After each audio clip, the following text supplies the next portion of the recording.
A very good evening. This is Primetime News on TV1. I'm Thiruni Karunaratne. Here are tonight's top stories. 6 dead in Lower Kadugannaba rockfall. Another 4 injured. Colombo Kandy Road closed off in Kadugannaba until further notice. Nilwala and Kalu rivers at minor flood level. Heavy rainfall and strong lightning expected tonight. Landslide warnings issued for 10 districts. Special arrangements in place to transport A-level candidates affected by floods. For whom was the joint opposition rally organised? Civil organisations question breaching public trust. මේක පැවැත්වුවේ අර වංචා කරපු දූෂණය කරපු කොමිස් කරපු මිනිමරන්න හවුල් වෙච්ච ඒගොල්ලන්ට මේ නීතියෙන් ගැලවීම සඳහා තමයි ඔබේ ආතල් ගැනීම සඳහා මේ රටේ මිනිසුන්ගේ හීන නැවත වතාවක් ගිනි තියන්න උඹලට ඉඩ දෙන්න මේ රටේ පුරවැසියෝ කිසිදු සූදානමක් නැහැ.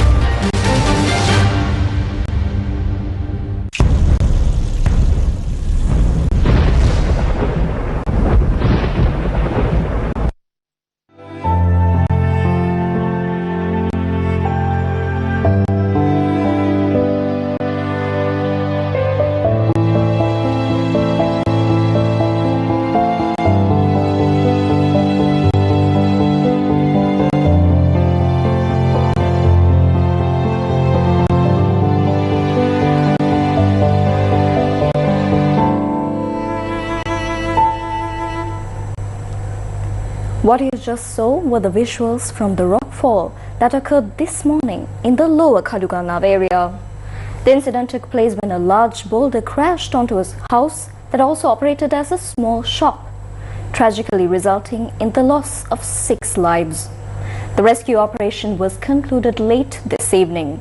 Now, the rockfall occurred at around 8:45 this morning along the Colombo Kandy Main Road, causing significant disruption to traffic in the area.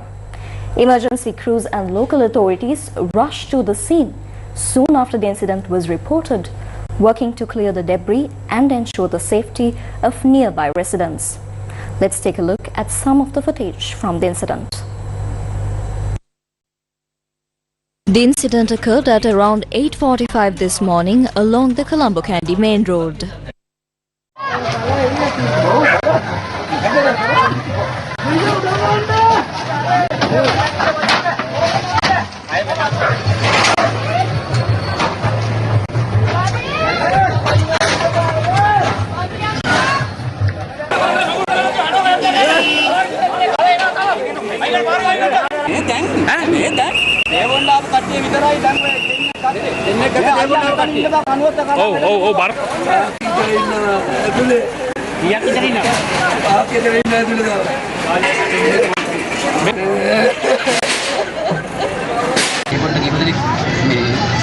Site එකේ අරගෙන තියෙනවා වෑන් එක කට්ටිය තමයි දෙපොල්ල ගිහලා තියෙන්නේ කඩේ කායක නැවතුවා මෙතන උදේට කාලේ ගිහලා තේක පොඩ්ඩ මේ ආපදා වෙලා තියෙන කඩේ ගාව ශෙනග පොඩ්ඩක් ගියා කාර් දෙක තුනක් ගිහලා ඒක තමයි ඉස්සර කඩේට ගියා කාර් එක නවත්තලා ඉතින් ඒකවල මම තේක මෙවිල තේක බලලා මුදින් නෝන අර ලොකු ගල තමයි කඩාගෙන ආවේ මගේ ඇත්තටම ඒක කඩාගෙන පෙරලගෙන ගස් පෙරලගෙන එනවා මම දැන් මේකේ මිනිස්සු හිටියා ඒකයි උන Dash cam footage from a vehicle that passed the building about an hour before the rockfall had captured clear visuals of the shop.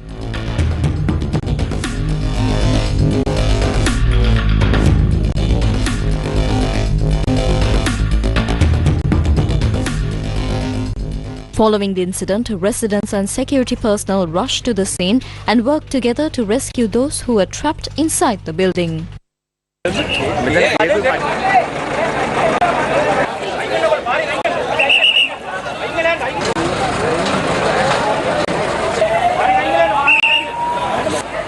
Three individuals who had been rescued by then were admitted to the Mavanala Base Hospital.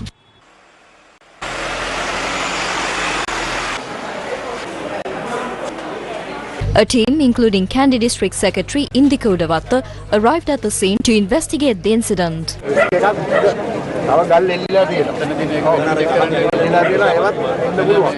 A team including a doctor was dispatched to the site of the rockfall to provide medical assistance to those trapped in the building. Officials from the National Building Research Organisation also arrived to inspect the site of the incident. Rescue operations to free the individuals trapped inside the building continued without interruption.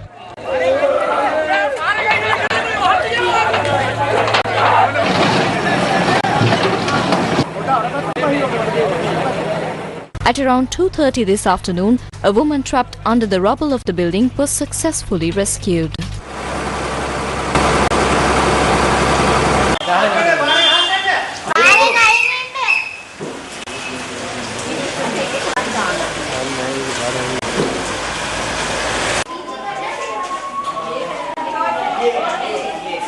Shortly after, at around 2:45 p.m, another individual was also rescued. He was taken to the Mavanala Base Hospital for treatment, but later succumbed to his injuries.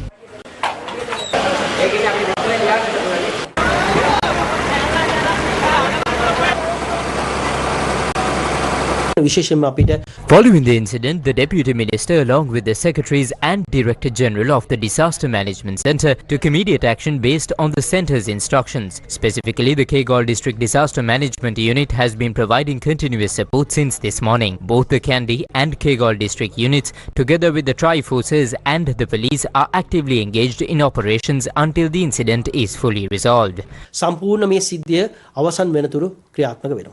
මෙම ප්‍රදේශයේ kilometre 97 සිට 99 දක්වා This area between the 97th and 99th kilometer posts has been identified as hazardous by the National Building Research Organisation, which has submitted a detailed report on the situation. This area is considered dangerous because of vibrations caused by trains passing along the nearby railway line, as well as soil and rocks loosened during the constructions of the railway. Particularly, the site is further concealed by dense vegetation, which makes it hard to observe these hazardous conditions. The risk extends over a stretch of about 2 kilometers. Therefore, people travelling through the area and those conducting business nearby should exercise extreme caution. ගමන් කරන ජනතාව සහ ඒවට වෙළඳාම් කටයුතු කරන ජනතාව සැලකිලිමත් විය යුතුයි.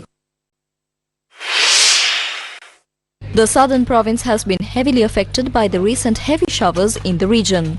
The Department of Irrigation says that the Nilwala and Ging rivers are at minor flood levels. Low-lying areas and houses in Mulatiyana and Dittenipota have been submerged due to the overflow of the Kiramara. The Mulatiyana-Matara main road was submerged near the 19th mile post. Makandara town also remains submerged.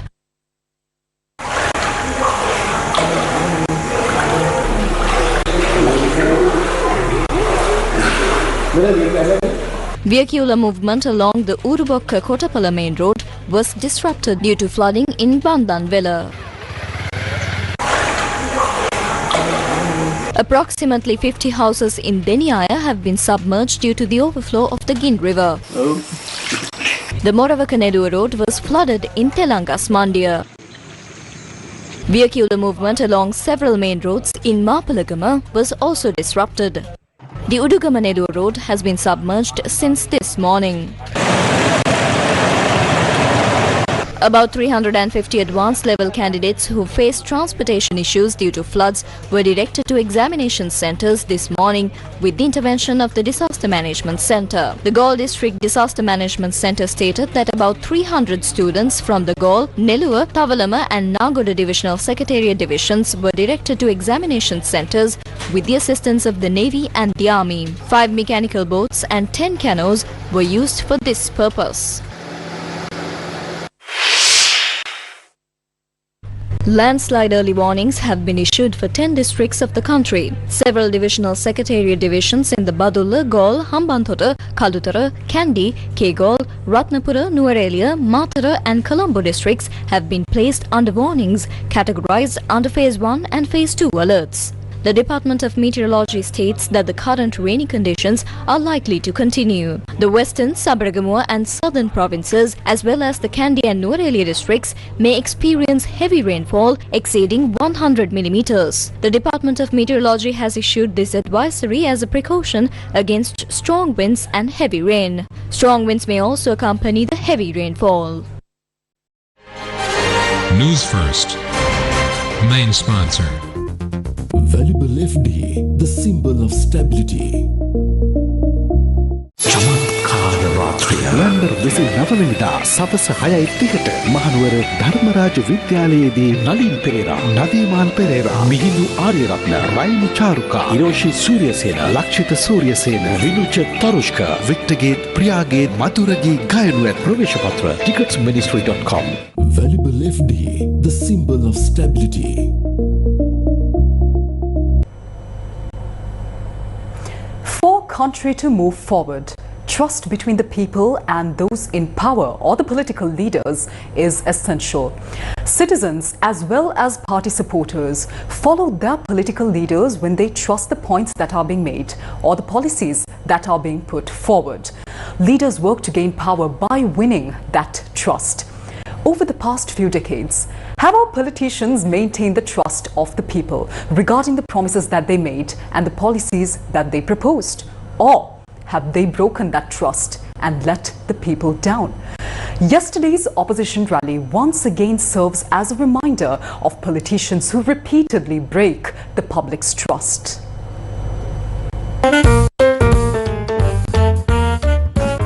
The Sri Lanka Podujana Peramuna had been claiming for weeks that it would hold a massive joint opposition rally on the 21st of November to bring down the government. All political parties opposed to the government, including the Samagi Jana Balawegaya, United National Party and the Sri Lanka Freedom Party, were reportedly expected to attend. But in the end, what actually happened? The Samagi Jana Balawegaya seemed to have a change of heart, apparently unwilling to stand with thieves. Their trade union leader Anand Palita, who said he would attend, was nowhere to be seen yesterday. The leader of the United National Party was out of the country.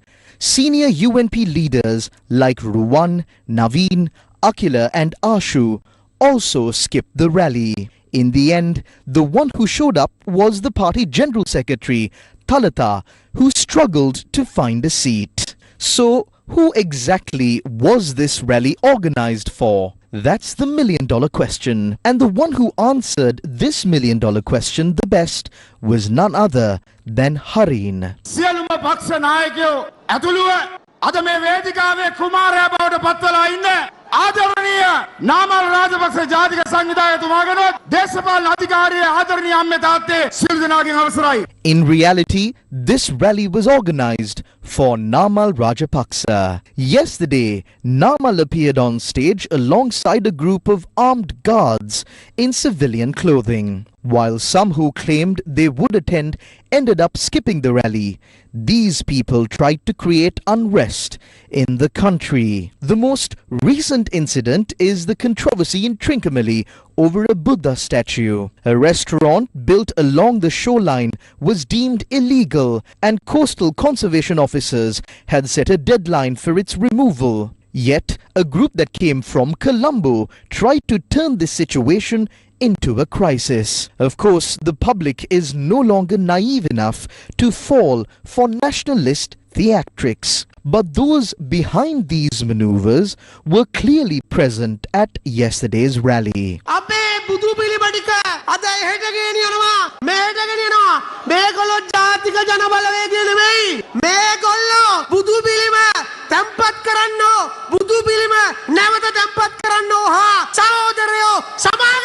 Then අනුරකුමාරටයි මාලිමාවේ පාපිස 159ටයි සම්බුද්ධ ශාසනය ලැජෙක් මෙයාලට ඕන මෙයාලගේ දේදුණු සංස්කෘතිය මේ මහා පොළවේ ස්ථාපනය කරන්න නම් මෙයාලට මේ මහා පොදු සංස්කෘතියට ගන්න ඕන අන්න ඒකයි මෙයාලා සම්බුද්ධ ශාසනයේ ප්‍රශ්න කියන් තියෙන බුද්ධ ශාසනය කියන අමාත්‍යංශයෙන් කරේ. So against this backdrop, what exactly did Namal say yesterday? Police මෙරටේ ආණ්ඩුවට අසීමිත විදියට කඩේන රාජ්‍ය සේවකයන්ටත් සමහර නිලධාරීන්ටත් මතක් කරනවා ඔව් ඔබ අවංකව ඔබේ රාජකාරිය ඉටු කරන්න ආණ්ඩුවත් එක්ක තියෙන දේශපාලන ප්‍රශ්නය අපි විසඳ ගන්නම් ඒක. Why is Namal threatening the Inspector General of Police? Namal, who addressed the rally in this manner yesterday, is actually a defendant in several high-profile court cases. Among them is the infamous Krish deal involving 70 million rupees, for which the Attorney General has filed serious charges of financial misappropriation. In addition to these cases, there are several ongoing investigations. Even the Tajuddin murder case will make it to court in the near future. During the previous government of good governance, when these incidents were investigated, the behavior of these individuals was exactly like this. They arrived at the FCID wearing shorts. Now the investigations are being conducted in a much stricter and more rigorous manner. It is now widely known across the country that those who were in possession of the ice containers in Middenia had connections with certain groups and who exactly these groups are. Details have also emerged about how Migas Are Khadja was part of the Tajuddin assassination. Questions have also now been raised about how Namal obtained his law degree, and investigations into this matter are currently underway. It is against this backdrop that Namal is attempting to intimidate the Inspector General of Police and other officials. Yesterday, Namal also made another remarkable statement. ගෝවියගේ වී ටික විකුණ ගන්න විදියක් නැහැ. අල ගෝවියෝ ටික අසරණයි. ලුණු ගෝවියෝ ටික අසරණයි. තක්කාලි ගෝවිය අසරණයි. වට්ටක්ක ගෝවිය අසරණයි. ආණ්ඩුවට එළවලු ගෝවියෝ ටික අසරණයි. ආණ්ඩුවේ පොහොර සානාදර ඉල්ලුවා මොකද්ද කියන්නේ? ගිහිලා පොහොර ගහ ගන්න පස්සේ දෙන්නම් කියනවා. ඕක ආණ්ඩුවෙන් අහ ගන්න ඕනේද? පොහොර ගහ ගන්න ඕනේ කියලා අපි දන්නවා.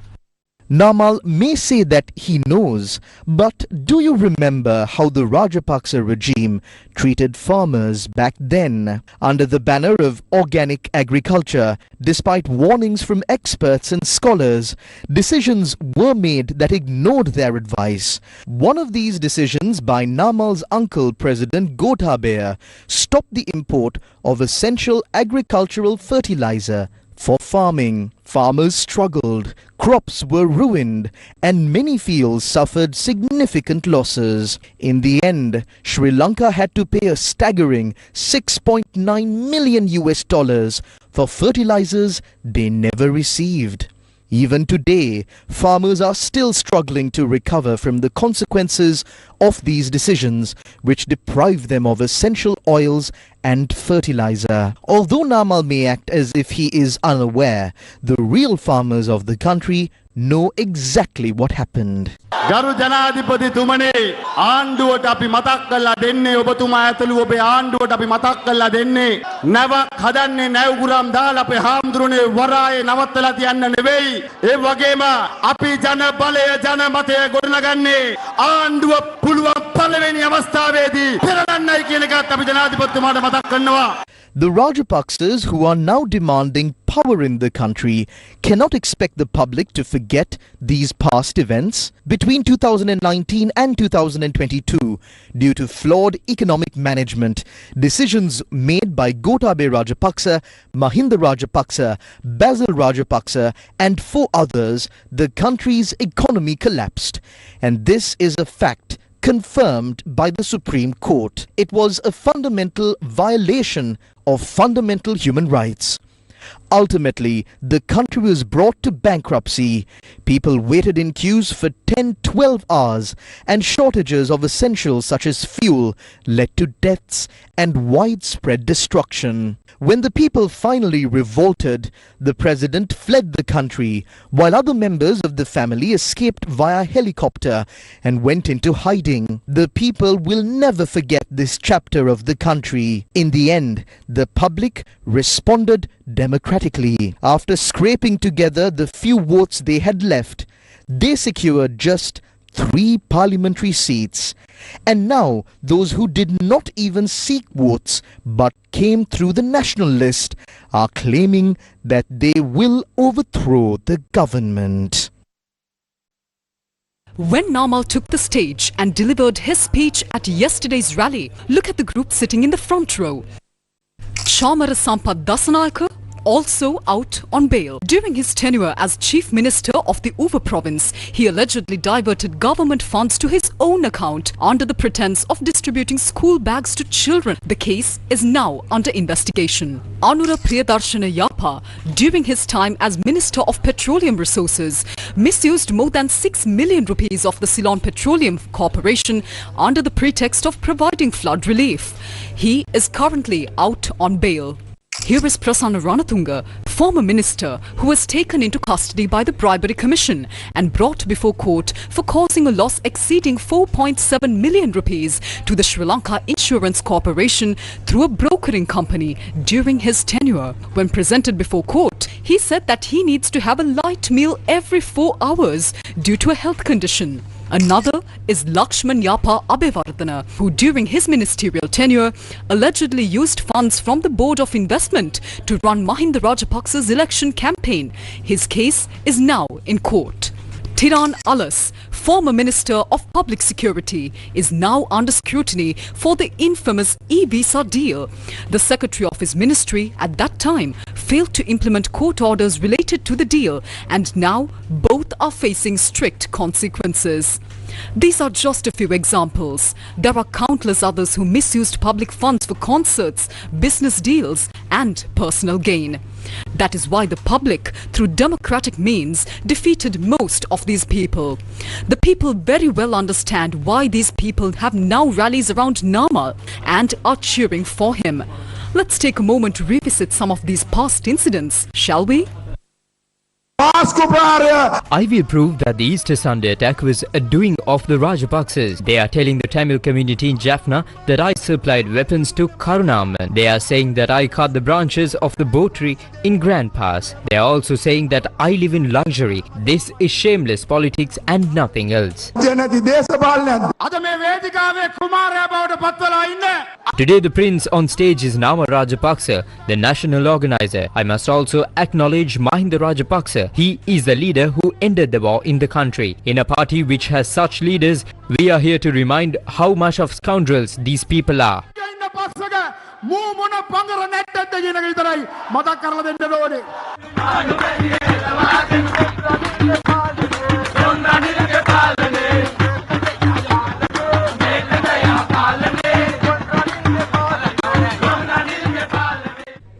It is after making statements like these that these people built up public trust.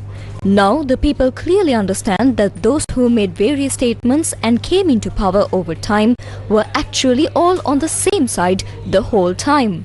What happened all along was that these politicians created public trust and then breached it, all for their personal gain and to secure power. These leaders were never here to work for the people. It was always only for themselves. That is now crystal clear. This is why the people now understand the truth behind Ranjan Ramanayaka's statement from a few years ago. They're all friends in the end. Whoever comes to power ensures the safety of the previous leaders, paves the way for the next leader, and gets them to promise that they will not be thrown in jail for their wrongdoings.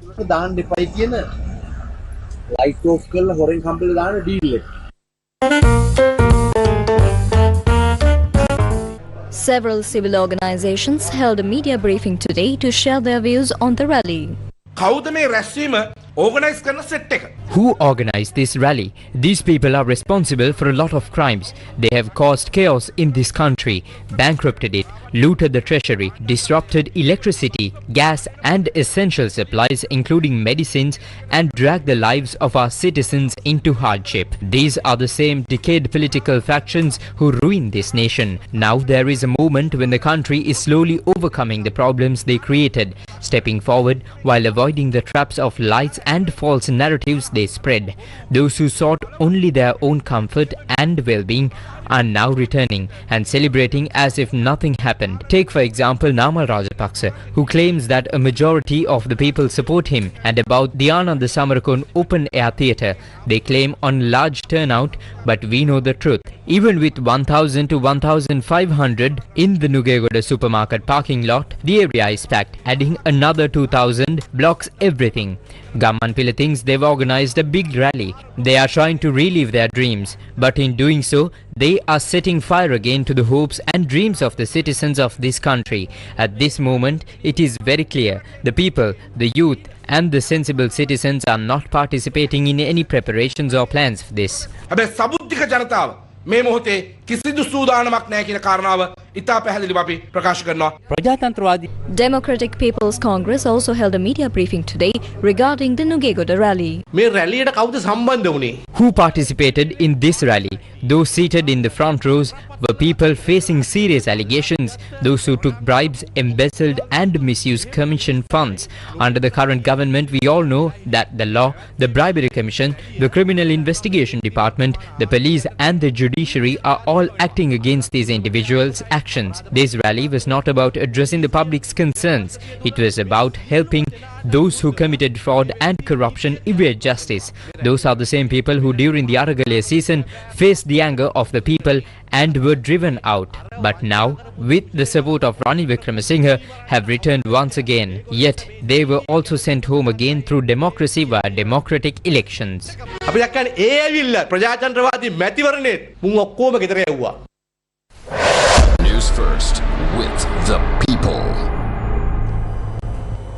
Today marks the second day of Aquaplanet 2025 Sri Lanka, showcasing the country's fisheries, aquaculture and ornamental fish industries, along with investment and innovation opportunities in the aquatic sector. Aquaplanet 2025 Sri Lanka is running from the 21st to 23rd of November, and today marks the second day of the exhibition.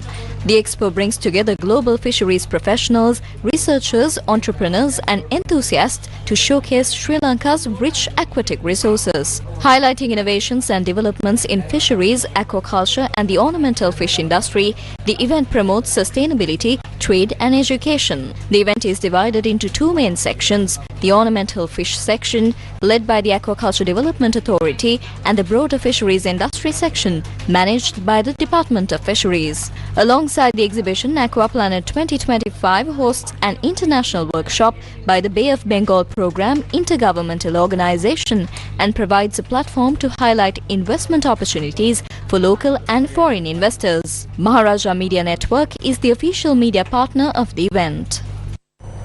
Meanwhile, Deputy Minister of Foreign Affairs and Foreign Employment Arun Hemachandra met the Director for Asia and the Pacific at the Directorate General for International Partnerships of the European Commission yesterday in Brussels, Belgium. The meeting focused on Sri Lanka's ongoing development trajectory and the opportunities available through the European Union's Global Gateway initiative. The Director for Asia and the Pacific at the Directorate General for International Partnerships conveyed positive sentiments regarding Sri Lanka's recent progress, highlighting the growing stability in the country and the improved predictability in national governance and economic management. Deputy Minister Arun Hemachandra reaffirmed Sri Lanka's commitment to transparent governance, rule-based institutions and responsible reforms aimed at strengthening international confidence. Both parties agreed to deepen cooperation in several priority areas, including sustainable infrastructure, digital connectivity, renewable energy, skills development and people-centered economic growth. Humanitarian Award winners Dr. Christopher Stubbs and Ranji Stubbs Swaminathan returned to Sri Lanka yesterday, where they received a very warm welcome. Sri Lankan humanitarians have been honoured on the global stage for their decades-long dedication to disability care. Dr. Christopher M. Stubbs and Ranji Stubbs Swaminathan, co-founders of the Mentally Handicapped Children's and Families Educational Project, were recognised at the 2025 One World, One Family Humanitarian Awards in India. The couple received this award in the healthcare category, marking over 40 years of service to Sri Lanka's healthcare and disability sector. They were the only representatives from Sri Lanka at the event, which brought together more than 8,000 participants from around the world. Dr. Christopher Stubbs and Ranji Stubbs Swaminathan returned to Sri Lanka yesterday and were warmly welcomed. Hi, my name's Chris Stubbs. I'm from Men Cafe in New Relia, Sri Lanka. Basically, this award is given to us as the Global Humanitarian Award for the work we've done with disabled children over the last 40 years. This award was presented by Sai Baba Association in Satuguru, who is now the leader of the Sai Baba Association in India near Bangalore. Yesterday in Colombo, the Swami Vivekananda Cultural Centre hosted a special musical evening that brought Tamil cinema's rich musical heritage into the spotlight. Renowned Indian film music director Bharadwaj led audiences through an emotional and nostalgic journey, exploring the role of music in Indian cinema.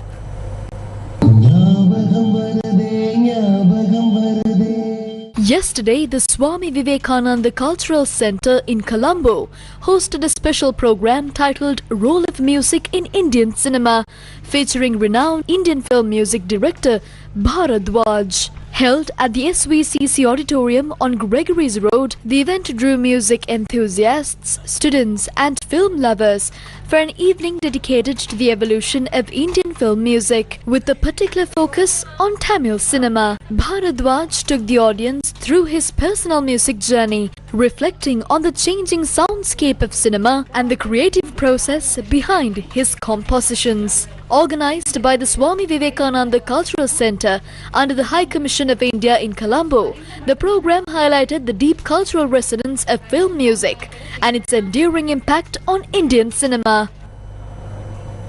The Sri Lanka Ship Suppliers Association is celebrating a major milestone this year as it marks 50 years of dedicated service to the country's maritime and ship supply industry.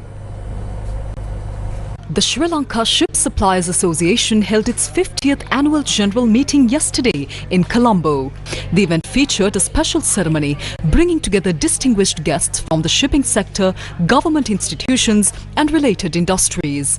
Captain Nirmal P. Silva, Harbour Master of the Sri Lanka Ports Authority, graced the occasion as the chief guest.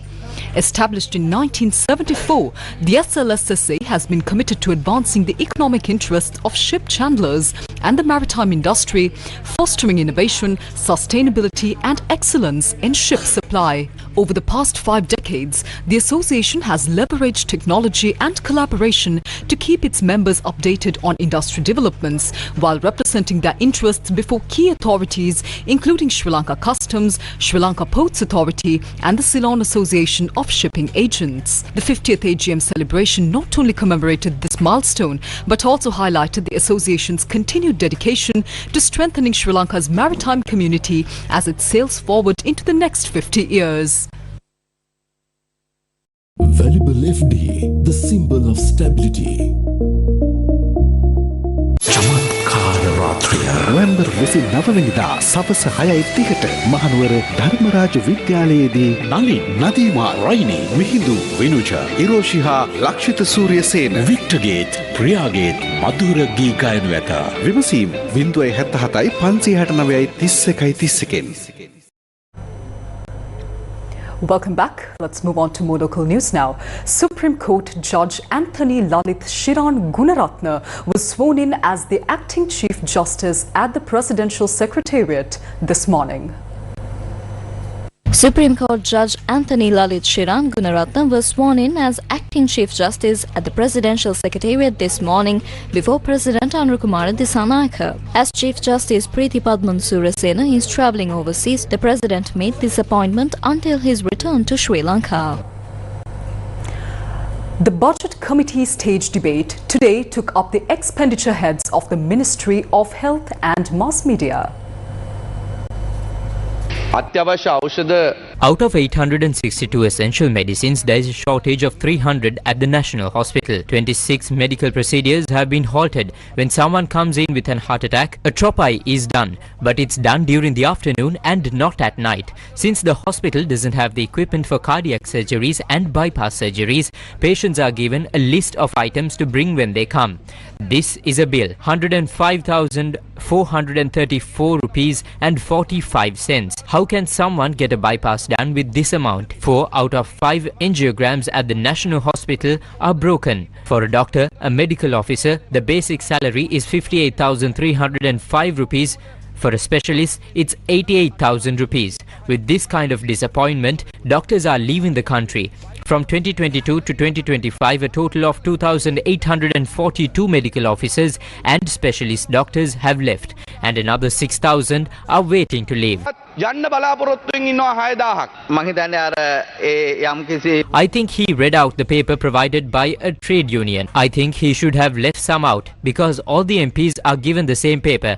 We have issues with around 50 medicines out of the 800. For 30 medicines, there is no registered importer in Sri Lanka. Although alternatives are available from these medicines, currently there are only 14 angiograms and CAT scan machines in Sri Lanka, and 2 of them are not working. This year we plan to add 15 more angiogram machines.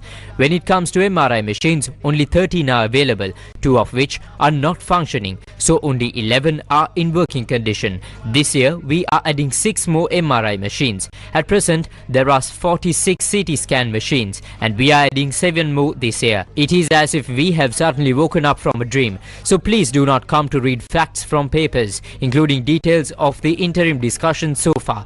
We have been able to set a maximum retail price for medicines and fix ceiling prices for specific types of medicines. As a result, we have been able to reduce the prices of 350 medicines. ඒක ප්‍රතිඵලයක් විදිහට අපිට බෙහෙත් වර්ග 350ක මිල අඩු කරන්න හැකියාව ලැබුණා. අද අපේ රටේ බරපතල ඖෂධ හිඟයක් තිබෙනවා. Today there is a serious medicine crisis in the list called nationally out of stock medicines. There are 160 medicines. These papers were handed over to us by doctors. I am presenting all of this to Parliament.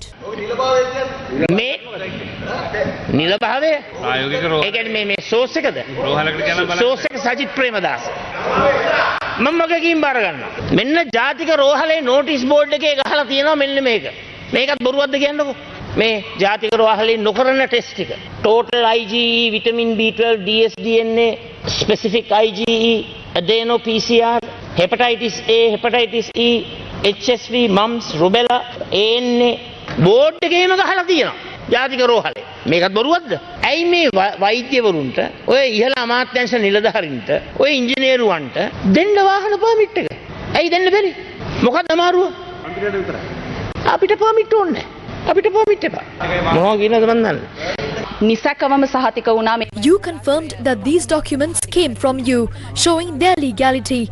But I remember opposition leader that at a political rally in Bandargama in the Kalutara district, you clearly said that if an NPP government comes to power, they would take over all shops, force them to close, and even stop the Dalada Perahara. So, considering what you have said before, our people will have to think twice before trusting your sources. කිහිප වතාවක්ම කල්පනා කරන්න සිද්ධ වෙනවා කියන එක තමයි මේ වෙලාවේ මතක් කරන්න තියෙන්නේ මම කිසි දවසක Kalutara district. I have never said anything like that at a rally in Kalutara or Bandaragama. What you are saying is false. I have never said that. I am speaking honestly. I have no intention of insulting you. What you just said will spread all over social media, so I will not comment further on it. But I have never said anything like that. මම එහෙම දෙයක් කිව්වේ නෑ. නැවත මේ මාධ්‍ය පරිශීලනය කරලම මහ ජනතාවට පුළුවන් එහෙම කතාවක් කිව්වද නැද්ද කියලා පරීක්ෂා කරලා බලන්න. The president said on the political stage that he would take away the permits of parliamentarians, but the permits of state officials and doctors would be given. So what has been done today? Everyone in parliament gets a cab, but doctors cannot get permits. Even though they claim to have trillions in the treasury, they don't have money to buy the medicine needed. Even today, there is a crisis of more than 185 medicine in the country. If it's possible to purchase cabs in 12 days through emergency procurement, why can't they buy the required medicines? Hey, behet jayne yanna bari. හරි ඒ මැනික් බල මං හොයලා ගෙනත් දෙන්නම් ඔහට. හැබැයි බෙහෙත් ටික ගෙනත් දෙන්න. ඒ කලින් කතා කරපු If you remember, when we brought a no confidence motion against the former health minister Keheli Rambukala, Namal Rajapaksa took his side and even gave a speech supporting him. ගත්තේ ප්‍රමුඛකල මහත්තයාගේ පැත්ත. කතාවකුත් කරලා තිබ්බා. ගරු සභාපතිතුමනි දැන් මෙතුමා වෛද්‍යවරයෙක් විදිහට අවිලා දැන් ආණ්ඩුවට කඩ යනවා වගේ තමයි එදා අපි තිබිච්ච ආණ්ඩුව ආරක්ෂා කරා. කියනකොට පොඩ්ඩක් අමාරු තමයි. අහන් ඉන්න වෙනවා. මමද සෞඛ්‍ය අමාත්‍යවරයා හැටියට මේ අයවැය විවාදයේ පිළිතුරු කතාව කරන්නේ ඉතිහාසයේ වැඩිම ඖෂධ ප්‍රමාණයක මිල අඩු කරපු සෞඛ්‍ය අමාත්‍යාංශයේ සෞඛ්‍ය අමාත්‍යවරයා හැටියට. I stand here today as the health minister whose ministry has achieved what no other in the past. We have secured the biggest reduction in medicine prices in this nation's history. We have already reduced prices on 350 medicines and another 200 to 250 will be reduced soon. We have established a mechanism for continuous price reduction. I must address the document submitted by the opposition leader on a supposed medicine crisis. This document is illegitimate. Our officers investigated this document, benzyl benzoate application. The monthly requirement is 2083. We have a stock of 22,155. So how can this be a shortage? Chlocalciferol tablet. The monthly requirement is 33,333. We have 76,800 in our MSD stock alone and a national level total of 178,190. How can this be a shortage? I'll tell you one more. Lidocaine topical aerosol, which was at 90, monthly requirement is 450. We have 6,612. Tamoxifen 20 milligram tablet. The monthly requirement is 150,000. We have 627,024. Where did this misleading document even come from? This only proves that Sajid Premadasa, the source, is just uttering lies. මම අහන්නේ මේ කොහෙන් ගෙනාපු ලේඛනයක්ද?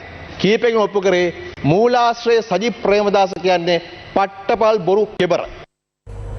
Meanwhile, the list of 350 medicines with maximum prices stipulated was tabled in Parliament today. The chairman of the National Medicines Regulatory Authority, specialist Dr. Ananda Vijayavikrama, stated that accordingly, the prices of many types of medicine have decreased by various percentages, subject to a maximum reduction of 40%. The price of paclitaxel medicine administered to cancer patients has been reduced from 42,000 rupees to 26,332 rupees by 15,667 rupees.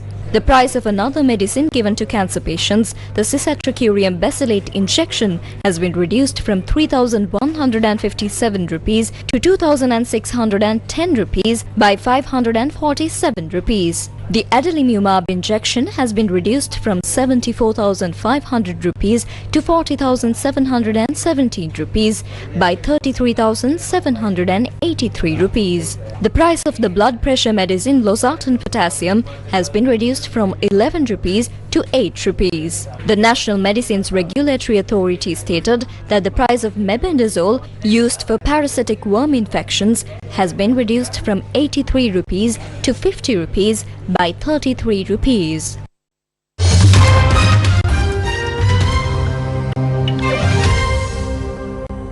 Marjorie Taylor Greene has announced that she will resign from office, an unexpected turn for the high-profile Republican. One of Donald Trump's MAGA superstars and staunchest defenders, the Georgia Congresswoman's relentless calls for releasing the files related to the late Jeffrey Epstein and recent criticism of some of his policies led to a bitter public feud. After the US president labelled her a traitor, she said in a video announcing her departure, quote, "I refuse to be a battered wife, hoping it all goes away and gets better," end quote. Trump, who had threatened to support a Republican challenger to unseat Greene, called her resignation great news for the country in an interview with ABC News. She said in her video statement posted on social media that she would leave the US Congress on the 5th of January 2026. Greene said in the announcement that she, quote-unquote, "did not want my sweet district to have to endure a hurtful and hateful primary against me by the president we all fought for, only to fight and win my election while Republicans will likely lose the midterms." She had been one of the loudest demanding the release of documents related to Epstein, an issue that once united Trump and his base but has since become divisive. Trump had spent months arguing that the issue was a distraction concocted by his political detractors to divert attention from his administration's achievements. Meanwhile, UK Prime Minister Sir Keir Starmer has said that Ukraine's allies will seek to strengthen a US plan to end the war with Russia when they meet at the G20 summit in South Africa. Now, the summit begins a day after President Volodymyr Zelensky warned that Ukraine faced one of the most difficult moments in their history over the pressure to accept the plan, leaked details of which have been seen as favorable to Moscow. Zelensky held phone talks with Sir Keir Starmer and leaders of France and Germany on Friday. Afterwards, the Prime Minister said Ukraine's friends and partners remained committed to securing a lasting peace once and for all. Neither US President Donald Trump nor Russian President Vladimir Putin are attending the G20. The widely leaked US peace plan includes proposals that Kiev had previously ruled out, including ceding eastern areas it currently controls. Washington has been pressing Kiev to accept and sent senior Pentagon officials to Ukraine earlier this week to discuss the proposals. Ahead of the talks at the G20, Sir Keir had gathered leaders would quote-unquote discuss the current proposal on the table and in support of President Trump's push for peace, look at how we can strengthen this plan for the next phase of negotiations. He continued, quote, "Not a day has passed in this war where Ukraine hasn't called for Russia to end its illegal invasion, roll back its tanks and lay down its guns. Ukraine has been ready to negotiate for months, while Russia has stalled and continued its murderous rampage. That is why we must all work together with both the US and Ukraine to secure a just and lasting peace once and for all," unquote. As part of the White House plan, Ukraine would be obliged to cut the size of its army and pledge not to join the NATO military alliance, a long-held Kremlin demand. Trump warned on Friday that Ukraine would lose more territory to Russia in a short amount of time and that Zelensky is going to have to approve the plan. The US president said he had given Ukraine until Thursday to agree to the plan, Thanksgiving in the US, which he described as an appropriate deadline. US President Donald Trump met New York City's newly elected Mayor Zoran Mamdani at the White House. Now, after months of warning that the New York City would become a complete and total economic and social disaster under a Mamdani administration, Trump said today that he'd be comfortable living in the city with Mamdani as the mayor. US President Donald Trump said he agrees a lot more than he would have thought with Zoran Mamdani after a great meeting at the White House. The two New Yorkers have been extremely critical of each other in the past, with Trump calling the self-described democratic socialist a communist. However, he called Mamdani's views a little out there, adding that he could even surprise some conservative people. I mean, he's got views that are a little out there, but who knows? I mean, we're going to see what works, or he's going to change also. We all change. I changed a lot. From when I first came to office. It's now quite a while ago. It's quite a while. My first term was great. We had the greatest economy in the history of our country. We're doing even better now. Mamdani said he's looking forward to working with the president to deliver affordability for New Yorkers, a cause he said they both agree on. I think both President Trump and I, we are very clear about our positions and our views, and what I really appreciate about the president is that the meeting that we had focused not on places of disagreement, which there are many, and also focused on the shared purpose that we have in serving New Yorkers. And frankly, that is something that could transform the lives of the 8.5 million people who are currently struggling under a cost of living crisis, with 1 in 4 living in poverty. I want to clarify your answer to Stephen Nelson. He asked about your comment calling the president a fascist. And your answer was, both President Trump and I have been clear about our positions and our views. Are you affirming that you think President Trump is a fascist? I've spoken about... That's okay, you can just say yes. Okay. It's easier. It's easier than explaining it. I don't mind. The meeting is a stark contrast from just weeks ago when Trump was threatening to withhold federal funding from New York City if Mamdani won the election, send in the National Guard and arrest Mamdani if he stood in the way of immigration operations.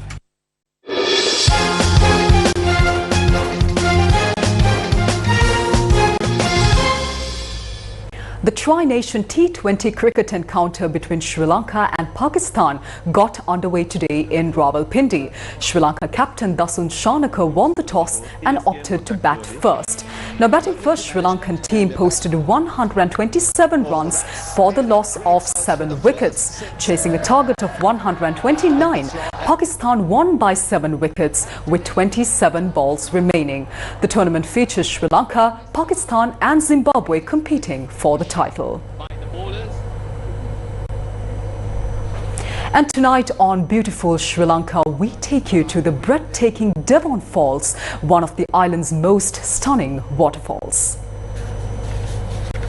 The Devon Falls is ranked the 19th tallest waterfall in Sri Lanka, standing at nearly 97 meters. Named after the well-known British tea planter Devon, this waterfall is located in the Nuwara Eliya district near Thalawakale. To reach it, travellers take a scenic walk through a lush tea estate, adding to the charm of the journey. The waterfall is easily visible and offers a spectacular view, making it a must-visit spot for nature lovers and photographers alike. Beautiful Sri Lanka. And that's a wrap of your news for tonight. Thank you for joining us. Good night.